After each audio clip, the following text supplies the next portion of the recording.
Welcome to Wealth in Frames. Numbers can lose their meaning when they get big enough.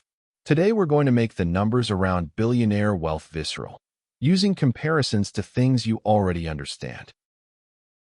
In 2025, the world's billionaires grew their collective wealth by $2.5 trillion.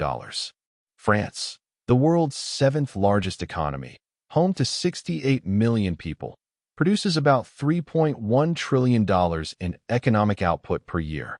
Billionaires gained almost as much in wealth in a single year as France produces in an entire year. Let that land. Zoom out, and the trajectory is striking.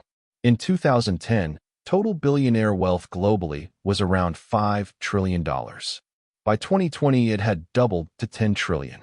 By 2025, it has nearly doubled again to $18.3 trillion. The 2020 to 2025 period was particularly accelerated, the same period that saw inflation, housing crises, and stagnant wages for most workers. To put $18.3 trillion into perspective, it's nearly as large as the entire Chinese economy. It's almost 4 times Germany's GDP. Every person, business, and government in France could stop producing anything for 5.5 years, and they still wouldn't have accumulated this much. These are not just rich people. This is a concentration of capital without historical precedent.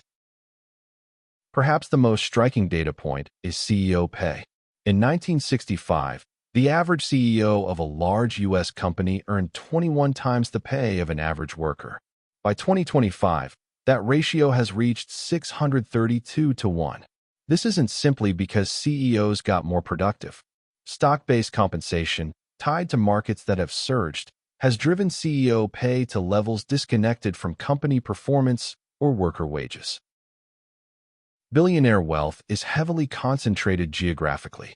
The United States accounts for the largest share, approximately 40% of total global billionaire wealth. China is second.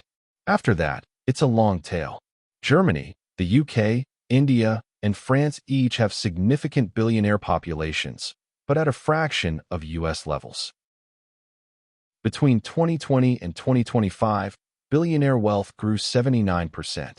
Average wages across OECD countries grew 12% in the same period, which, after accounting for 23% cumulative inflation, means the average worker actually lost purchasing power. Billionaire wealth, on the other hand, is largely held in assets, stocks, real estate, private companies, which are not eroded by inflation. Thanks for watching Wealth in Frames. If you found this useful, subscribe for more data-driven finance. Understanding wealth concentration is the first step to navigating it.